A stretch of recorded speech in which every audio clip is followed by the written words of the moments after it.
Olá pessoal, prazer enorme ter vocês aqui de volta. E aí a gente vai continuar com a nossa aula de Geohistória de Goiás, de onde a gente parou, que foi a parte do ciclo do ouro. Bem, ah, algumas coisas importantes continuam acontecendo no mundo naquele período, e uma das coisas que eu quero começar a destacar é um tratado importantíssimo que será assinado entre Portugal e Espanha, que definitivamente esse tratado é um marco para a formação territorial do Brasil. O nome desse tratado é Tratado de Madrid. E ele é assinado em 1750. Em 1750 é assinado o Tratado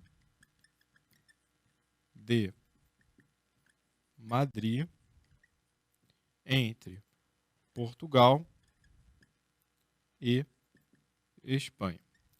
Bem, por que o Tratado de Madrid ele é importantíssimo? Porque o Tratado de Madrid é o primeiro documento definitivamente oficial assinado entre os dois reinos, né, os dois impérios, que confirma que a linha de Tordesilhas ela não mais tem validade. Isso daí vai ser importantíssimo porque Madrid, e vocês podem ver isso na apostila de vocês, mostra nitidamente que a formação territorial, a demarcação de fronteiras do território brasileiro, ela fica muito próxima do que é o território brasileiro hoje em dia, né? A fronteira vai se estender muito mais a oeste e muito mais ao norte, né, do que do que era a fronteira mantida por Tordesilhas, tá? Madrid tem uma história interessantíssima. Foi o primeiro diplomata, digamos, brasileiro, um dos patronos, se não o patrono da diplomacia brasileira, Alexandre de Gusmão, que naquele momento um santista que estava a serviço do rei de Portugal, vai ajudar na negociação, e os portugueses eles vão dar, em troca da assinatura do Tratado de Madrid, a colônia do Sacramento, que naquele tempo era a fronteira sul do Brasil, que seria o atual Uruguai, né, que pertencia ao território brasileiro, e em contrapartida os espanhóis darão ao governo brasileiro, ao governo português, o território das Missões, que fica localizado mais para o lado do Paraná, próximo ao Paraguai, uma área extremamente importante, justamente porque Missões, porque ali os bandeirantes, não, os jesuítas, haviam estabelecido uma série de aldeamentos. E lembrando, aldeamentos eram áreas onde os índios eram catequizados e ali eles plantavam, produziam, né? E eles eram, digamos, monitorados ali, controlados pelos jesuítas ou talvez por uma autoridade civil, como aconteceu aqui em Goiás, quando Dom Marcos de Noronha vai estabelecer um aldeamento, só que não vai dar certo porque ele estabelece um regime de disciplina militar e aquilo dali os índios não se adaptam. Então essa região das Missões era muito rica, não precisa nem destacar que os bandeirantes imediatamente cresceram um olho para aquela área e se embrenharam mais ainda no interior do território brasileiro e chegaram até o Paraguai para lutar, né, para poder escravizar os índios. É interessante que nesse evento os próprios jesuítas armam os índios e os índios vão lutar as chamadas guerras guaraníticas, né? Isso tudo é consequência do Tratado de Madrid. Quer dizer, o Tratado de Madrid leva a fronteira brasileira para o desenho do território brasileiro fica muito mais próximo do que é hoje, com a fronteira indo muito mais para o oeste e também crescendo para o norte, né? Ele assim, é o primeiro documento, repetindo, que faz com que o território brasileiro, a linha de Tordesilhas, realmente ela seja definitivamente sepultada, tá? Bem, qual é a consequência disso daqui? Madrid, né? Madrid vai acabar que, logo em seguida, não vai acontecer as demarcações que estavam previstas no tratado, né? E quem vai assumir devido à morte do rei português e vai assumir o trono um novo rei português, ele nomeará um super-ministro, né? E esse super-ministro ele será nomeado e o nome dele já em 1751, mais ou menos, Marquês de Pombal. O Marquês de Pombal ele é importantíssimo para a história da mineração no Brasil porque ele vai enfrentar um dos períodos mais devastadores da história de Portugal. Porque em 1755 ocorrerá o terremoto de Lisboa. Terremoto terremoto de Lisboa. Professor, é possível ocorrer um terremoto em Lisboa? Sim, não só ocorreu, como ocorreu no dia de Todos os Santos, as igrejas estavam extremamente cheias, né? Várias igrejas desabaram, e em seguida ao terremoto houve uma tsunami monstruosa que devastou Lisboa. Então Lisboa foi duplamente devastada pelo terremoto e em seguida pela tsunami e pelos incêndios que se seguiram, né? Tanto aos dois eventos. Então o que vai acontecer? Com a destruição de Lisboa, o Marquês de Pombal, uma espécie de super-ministro do rei português, ele vai precisar desesperadamente de recursos para reconstruir Lisboa.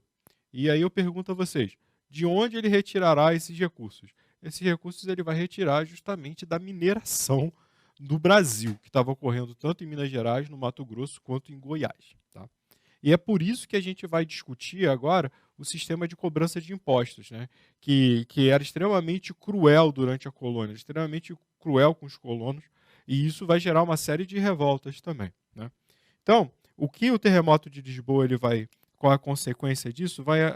A consequência é o arroxo, consequência será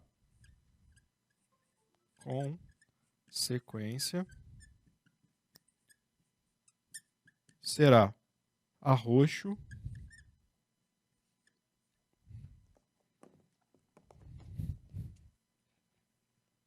consequência será o arroxo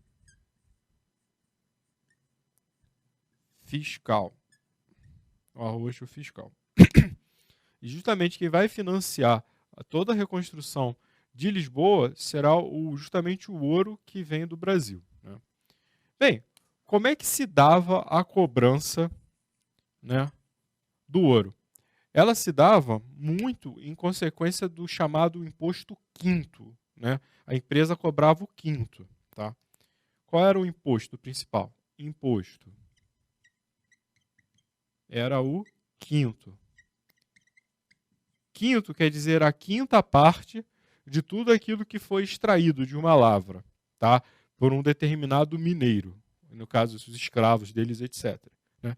Então, corresponderia a 20% do ouro extraído na lavra, tá? por aquela determinada pessoa.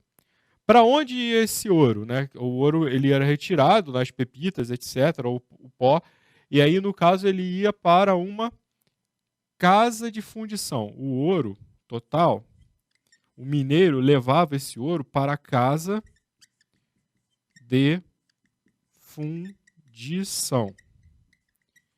Em Goiás, existiam duas casas de fundição, basicamente. Existia uma casa de fundição em Vila Boa, né, cidade de Goiás, atual cidade de Goiás, justamente para servir as lavras que estavam correndo no sul do estado, e uma outra em Cavalcante. Lembrando que naquela época, tá, que atendia justamente as lavras do norte. Lembrando que naquela época não existia Tocantins. O Tocantins ele é fruto da Constituição de 1988, tá? Como independente de Goiás. Goiás ia desde lá da fronteira sul até a fronteira norte, lá com Pará, Maranhão. Então, assim, era uma coisa só. Tocantins e Goiás eram uma coisa só, lembrando isso, tá? Bem, em Cavalcante, que se atenderia justamente a parte norte do estado. Então, o imposto principal era o quinto. 20% do ouro era retirado do mineiro, né? O mineiro tinha que pagar. Ele, para pagar esse imposto, ele ia para a casa de fundição. Na casa de fundição, o ouro era derretido, a coroa portuguesa retirava o quinto dela, os 20% dela, e entregava para o mineiro barras de ouro, né, com o selo real lá, carimbado lá, ou fundido na barra de ouro, asseverando que aquele ouro já tinha passado pela casa de fundição. Só que havia um problema. Olha o problema, havia muito contrabando na época. Então, por exemplo, para se evitar o contrabando e para ter certeza exatamente de quanto alguém estava extraindo da lavra, O que a coroa portuguesa fez? Ela criou outros tipos de impostos em cima do quinto. Então você tem, por exemplo, um imposto chamado, em cima do quinto também, chamado captação, né? O que era isso? A captação, ela buscava cobrar em cima do número de escravos que o mineiro detinha. Então, por exemplo, era um imposto que era cobrado em cima do número de escravos que o mineiro possuía. Tá? O que isso quer dizer? Então, por exemplo, digamos, a coroa portuguesa ela presumia que cada escravo estava extraindo daquela lavra 30 gramas de ouro. Tá? Então, ela cobrava o quinto em cima de 30 gramas de ouro. Era mais ou menos assim que funcionava. Tá? Essa era a captação. Havia também o chamado sistema de fintas. Sistema de fintas. O que era isso? Bem, se não estava satisfeito de cobrar o quinto, não tinha segurança de cobrar o quinto, com o cara levando ouro na casa de fundição, o que fazia a coroa portuguesa? E também não tinha segurança de cobrar em cima do número de escravos que o mineiro ele possuía. A coroa portuguesa ela estabelecia que o mineiro deveria pagar 350 arrobas de ouro, o que corresponderia a aproximadamente 350 não, 30 arrobas de ouro, que corresponderia aproximadamente a 450 quilos, pouco mais de 400 quilos de ouro, 450 quilos isso, 450 quilos de ouro anualmente. Tá? E aí nesse caso, não importava o quanto ele conseguiu ao longo do ano extrair da lavra. Se ele extraiu menos, ele tinha que se virar para pagar. Essa era a grande verdade. Isso gerava uma série de problemas. Tá? Tanto o quinto como, digamos assim, os outros impostos que acabam derivando do quinto, geravam uma série de problemas. Muita gente, principalmente depois de 1753, naquele período de 1753 a 1778, que já há decadência, né, você ainda tem a lucratividade da extração de ouro, mas a extração de ouro ela já está em decadência, né? Você vê cada ano que passa, cada vez se extrai menos ouro dos rios de Goiás. O que vai acontecer é o seguinte, que as pessoas vão se endividando, né? Porque tinha que manter os escravos, você tinha que manter toda a estrutura lá de mineração, né? De extração das jazidas de ouro dali. E aí, cada vez mais vão se endividando, e aí o governo português ele não vai abrindo mão, né? Desses impostos. Então, como é que funcionavam as fintas?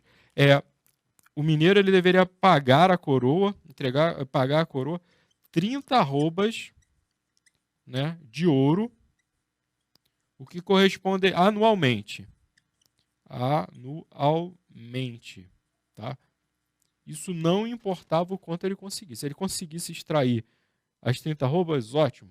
Beleza, vai ter que entregar. Se ele conseguir extrair mais, entregava as 30 arrobas. Se ele extraía menos, ele tinha que se virar para conseguir as 30 arrobas, senão ele ficava devendo a coroa portuguesa. Tá?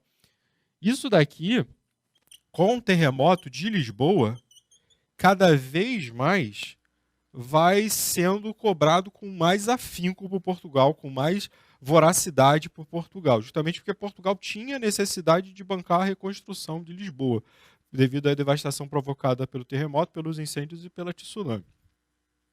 Bem, o que vai acontecer nessa história toda? Muita gente ficava devendo a coroa portuguesa, mas muita gente devia mesmo a coroa portuguesa, tá? E aí o que vai acontecer? A coroa portuguesa declarava a chamada derrama. O que era a derrama? A chamada derrama. Derrama. Que inclusive vai ser um dos motivos para em 1789 ocorrer, por exemplo, a Inconfidência Mineira, né? O grupo do Tiradentes tentar tornar Minas Gerais uma república inspirada nos ideais dos Estados Unidos, naquele momento também já independente, quer dizer, uma república separada da coroa portuguesa, uma república separada de Portugal e do resto do Brasil. Minas Gerais seria uma república, e tem a ver com a derrama isso também. Por quê? Porque a derrama, quando ela era declarada pelo rei português, a derrama ela significava o seguinte, que todos os impostos devidos naquela determinada área, eles teriam que ser pagos de uma vez por todas, de uma vez só, tá? Então, a derrama significava o seguinte, todos os impostos devidos deveriam ser pagos de uma única vez. E professor, se por exemplo os impostos não fossem pagos, né, por um determinado mineiro, o que acontecia é o seguinte, que a coroa portuguesa ela expropriava tudo, tomava tudo da pessoa, né? Então, se o dinheiro, o mineiro não tivesse o dinheiro para pagar, a coroa portuguesa ela tomava propriedades,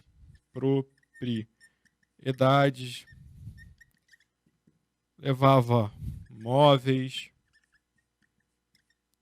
qualquer bem que pertencesse a quem estava devendo corria o risco de ser tomado. Além de outros tipos de arbitrariedade que aconteciam na época também. E aí, lembra que eu estava falando para vocês na última aula que havia força policial, né, nas zonas mineradoras? Sim, existia força policial.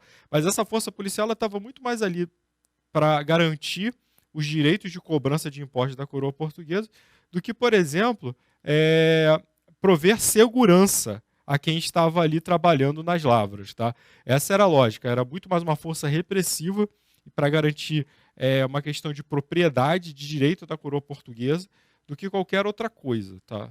Então, assim, não pensem na força policial que existia naquele tempo como uma garantidora de proteção a quem estava trabalhando ali. Não é à toa que era uma sociedade muito militarizada, por quê? Porque as pessoas se armavam para se defenderem individualmente. Tá? A força policial ela ia lá justamente para garantir a cobrança disso daqui quando o rei ordenava a derrama. Tá? Existiam outros tipos de impostos? Existiam. Tá? Fato é, e eu quero destacar isso, que, por exemplo, a captação ela vai valer em Goiás até o ano de 1751. Tá?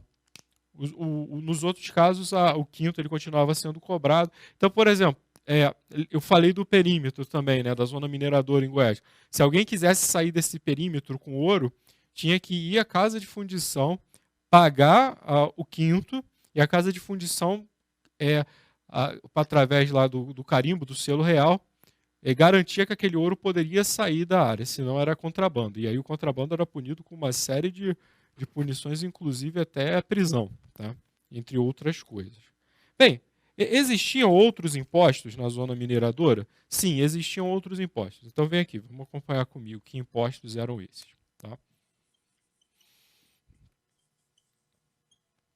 Bem, eu vou colocar o nome desses impostos e aí eu vou passando para vocês a definição. Tá? Então vamos lá. Outros impostos. Tudo era feito para evitar o contrabando, que mesmo com todo esse aparato do Estado, acabava acontecendo em grande quantidade. Tá? Então a gente tem, por exemplo, o primeiro desses impostos que eu quero me referir é o imposto das entradas ou registros. Tá? Entradas ou registros. Ok? O outro imposto, e aí vocês deixem um espaço aqui para anotar, que eu quero falar, é o chamado dízimo. Dízimo. Mais um, as passagens. Passagens. Né? Os ofícios. Ofícios. Vou apagar aqui. Os ofícios. Melhorar a letra. Ofícios. E as chamadas cisas.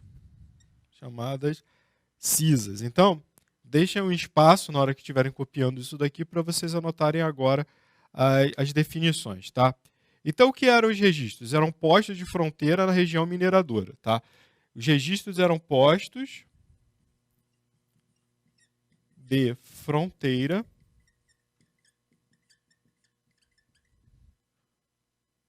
na região mineradora. Lembra? Falei do perímetro. Essa daqui é a região mineradora. O que vai acontecer? Para sair da região mineradora, você tem os chamados caminhos reais, né, que cruzavam a região mineradora. Só se poderia percorrer a região mineradora por meio desses caminhos reais. Então, por exemplo, até hoje há uma estrada turística, né, que pode ser feita do sul do Rio de Janeiro, entrando por Minas Gerais, também percorrendo, se eu não me engano, ela também pode ir para a de São Paulo, mas assim, com certeza Rio, Minas Gerais, e aí saindo por Angra dos Reis ou então Paraty. A Estrada Real Portuguesa. O que era a Estrada Real Portuguesa? Era de onde vinha o ouro, e esse ouro desembocava que nos portos de Angra dos Reis ou Paraty, para eles serem enviados para Portugal. Ou então eles seguiam para o porto do Rio de Janeiro, de lá eles eram enviados para o ouro era enviado para a Europa. Só se poderia percorrer o ouro dentro desses caminhos reais. Se você tentasse percorrer o ouro de outra forma, pelos matos ou em caminhos clandestinos, não reconhecidos pela coroa, isso caracterizava contrabando. E aí, nesses caminhos reais aqui, você tinha o quê? Os chamados registros, né? Ou entradas, que são os chamados postos de fronteira. E para você sair, você tinha que ter garantido que você pagou o imposto, você pagava o imposto para você poder sair dali, tá? Era assim que funcionava. Era uma espécie de ICMS, digamos, um imposto de circulação de mercadorias que funcionava para você pagar dentro disso daqui. Então, eu vou botar aqui o exemplo. Seria uma espécie de ICMS, Imposto de Circulação de Mercadorias e Serviços. No caso atual, não tem nada a ver com a mineração, mas é só para ilustrar o exemplo. Você pagava para você poder circular. Tá? O dízimo. O dízimo não tem nada a ver com o dízimo relacionado à igreja, tá? Pode levar a crer isso, mas não é. Você tinha que pagar, em cima da produção de produtos agrícolas, 10% de imposto, tá? Que era extremamente alto, tá? Então você pagava 10% de imposto em cima da produção agrícola. Qual era a ideia de se pagar 10% de imposto? Por que a coroa portuguesa ela impõe o pagamento de 10% de imposto em cima da produção agrícola? É simples. A ideia é o quê? O objetivo é desestimular a produção agrícola na zona mineradora. Essa é a ideia. Tá? Então, a ideia aqui, ó, objetivo. Desestimular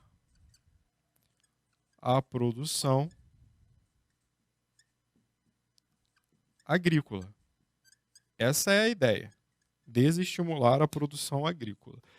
A ideia era que todos os braços, né, que se encontrassem na zona mineradora, eles se dedicassem de alguma forma à exploração de metais preciosos, no caso, né, a exploração de ouro. Essa era a ideia. Então, assim, toda e qualquer atividade que não fosse voltada para a mineração era desincentivada. E de onde vinha, como eu já falei, os produtos que abasteciam a zona mineradora, tanto víveres, roupas, etc. Tudo vinha do Rio e de São Paulo, passando por Minas Gerais, tá?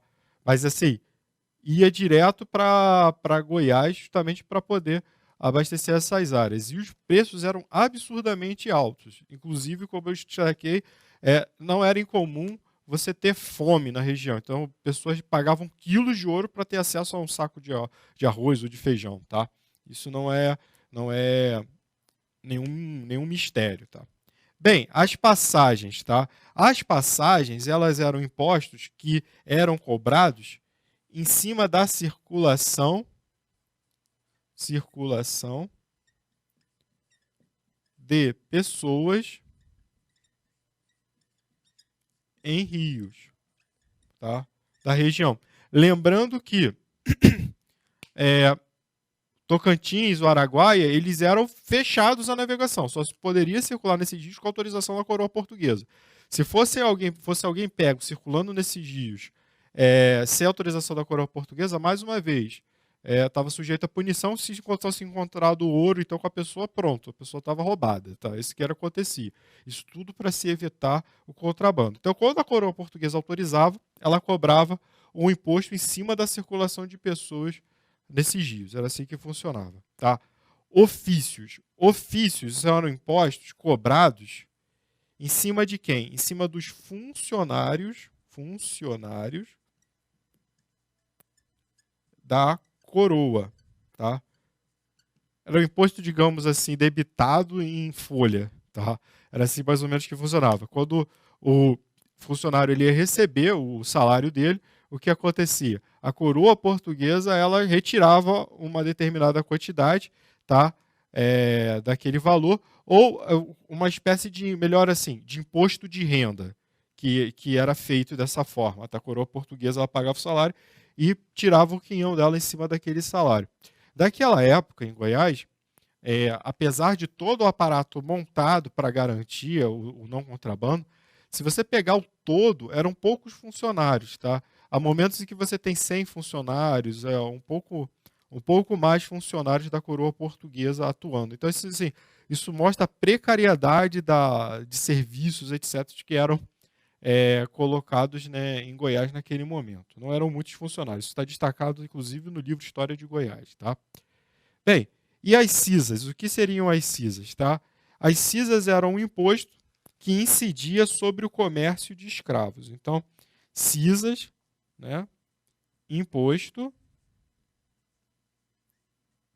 sobre o comércio de escravos. Comércio de escravos também era conhecido como comércio de almas, tá? Almas. Isso também pode aparecer numa questão, se falar comércio de almas, já sabe que é o comércio de escravos, tá? Lembrando que não existia comércio mais lucrativo do que o comércio de escravos. Naquele momento, os traficantes de escravos portugueses eram os homens mais ricos do mundo, assim como os traficantes de escravos ingleses e mais tarde, no século XIX, serão os traficantes de escravos brasileiros, porque o comércio de escravos ele vai passando, né, dos portugueses dos ingleses para os portugueses e dos portugueses para os brasileiros ao longo dos séculos. Né? Os brasileiros vão ser os homens mais ricos do mundo até 1851, quando é proibido definitivamente o tráfico de escravos no Brasil, para valer. Né? Então, como era... E aí, mais uma vez, um escravo, ele valia em torno de 40 mil reais, um escravo saudável. Quando esse escravo ele era destinado à zona mineradora, devido à inflação, devido à abundância de metais preciosos, esse escravo passava a valer mais de 300 mil reais. Então era muito lucrativo. Então a coroa portuguesa também ganhava dinheiro em cima disso. Lembrando que a mão de obra escrava ela foi fundamentalmente utilizada na mineração, nas zonas mineradoras. Não era mão de obra escrava indígena. Até porque a coroa portuguesa fazia de tudo para que os índios não fossem escravizados por conta da relação dela com a igreja entendia que os índios não deveriam ser escravizados. Isso gerava uma série de celeumas entre a coroa portuguesa e os jesuítas, que odiavam os bandeirantes, e os bandeirantes odiavam os jesuítas por conta disso, que eles queriam escravizar os índios, né? E os aldeamentos, na verdade, já era assim, um prato cheio para eles, porque era só chegar lá, já estava tudo reunido lá, todos os índios já estavam reunidos, e era só capturá-los, tá? E então, assim, o que vai acontecer é o seguinte: os jesuítas, eles vão, ao longo dos séculos no Brasil, eles vão enriquecer muito, principalmente com as drogas dos sertões, né, que eram produzidas, e os próprios aldeamentos, quando eles prosperavam com a agricultura, isso gerava riqueza para eles também. O que vai acontecer é que o Marquês de Pombal, né, ele vai expulsar os jesuítas do Brasil na década de 1760. Por que ele vai expulsar? Porque os jesuítas eles começam a constituir um estado dentro do estado português. Isso não só acontecia no Brasil, isso também aconteceu nas colônias. Isso é uma coisa tão séria que mais tarde o Papa ele vai acabar com a Companhia de Jesus, que era a Companhia dos Jesuítas, que só vai ser retomada muito mais à frente. Inclusive, como eu falei para vocês, ela existe hoje, mas ela tinha sido extinta. Ela justamente foi criada para quê? Para levar o cristianismo. E para levar o cristianismo, para catequizar esses povos, onde o cristianismo estava se expandindo na América. E para evitar que esses povos fossem catequizados justamente por protestantes também, que estavam um movimento que estava forte na Europa naquela época. Tá? Então, no século, depois de 1760, os jesuítas serão expulsos do Brasil. Tá?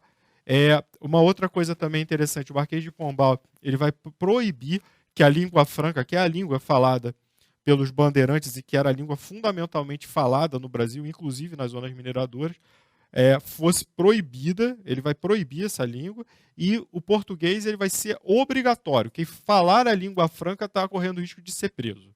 Tá? Então, assim, o Marquês de Pombal ele tem um papel muito importante nisso, tudo bem? Ok, seguindo aqui comigo. Bem, para onde? Uma questão que não quer calar. Para onde vai esse ouro?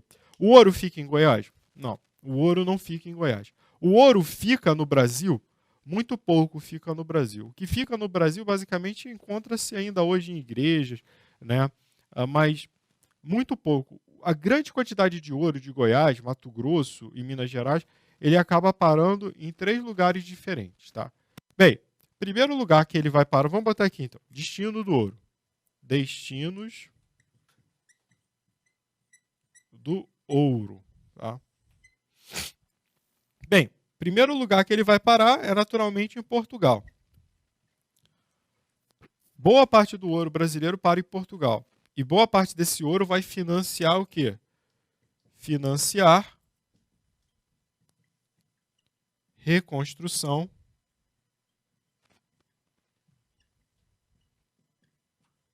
de quê? De Lisboa, depois do terremoto. Bem, mas há um outro aspecto aqui importante. Portugal, em 1703, tinha assinado um tratado chamado Tratado de Midway, ou Tratado de Panos e Vinhos, como ele é mais conhecido na literatura, né, aqui no Brasil. Esse tratado estabelecia o seguinte, que Portugal enviaria vinhos para a Inglaterra, né? Portugal enviaria vinhos para a Inglaterra e, em troca, a Inglaterra enviaria tecidos para Portugal. Naquele tempo, quando foi assinado o tratado era benéfico o quê? A Portugal. Por quê? Porque o valor agregado dos vinhos é maior, né, do que o valor agregado dos tecidos. Porém, a partir da década de 1780 ocorre a Revolução Industrial, que já vinha não exatamente certinho na data de 1780, já para a década de 1760 isso já vinha ocorrendo. E o que quer dizer, a primeira Revolução Industrial ela é justamente uma revolução que vai acontecer fundamentalmente nas indústrias têxteis, na Inglaterra. E aí você vai ter uma mudança completa da cadeia de produção, né, que antes eram feitas de artesãos e agora você vai ter manufaturas, indústrias produzindo tecido. E Portugal vai ser abastecida por esses tecidos. O que fazia Portugal? Portugal abastecia a sua população com os tecidos ingleses e, ao mesmo tempo, também pegava os tecidos e mandava para o Brasil, né, para as suas colônias. Não só para o Brasil, mas para todas as colônias do Império Português. Esses tecidos eles eram vendidos aqui no Brasil a um preço bem alto. Por quê? Porque o Brasil ele simplesmente importava os tecidos que já eram de Portugal que já eram importados na Inglaterra. Tá? Mas, naquele momento, quando foi assinado o Tratado de Midway, ou o Tratado de Panos e Vinhos, ele era benéfico para Portugal. O que eu quero dizer no inicialmente benéfico? Quer dizer que Portugal ela recebia mais dinheiro por conta da venda de vinhos do que ela mandava para comprar tecidos para a Inglaterra. Portugal tinha superávit na sua balança comercial com a Inglaterra. Porém, ao longo do século XVIII, isso vai se alterar. E aí, como Portugal vai manter esse tratado? Portugal vai manter esse tratado pagando com ouro brasileiro, né? Ouro brasileiro à Inglaterra. Porque Portugal já não tinha o valor suficiente que era gerado pela venda de vinhos para pagar a sua compra de tecidos. Então, o que é que eles vão fazer? Eles vão simplesmente pegar a diferença e vão pagar com o ouro brasileiro. Isso faz que o ouro brasileiro ele também tenha principalmente como destino a Inglaterra, que vai utilizar o ouro brasileiro. E muito do ouro brasileiro vai ser importantíssimo para a Inglaterra, inclusive o quê? Para financiar o quê? A Revolução Industrial.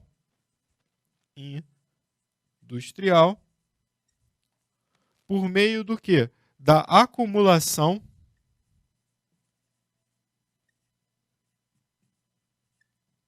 de capital.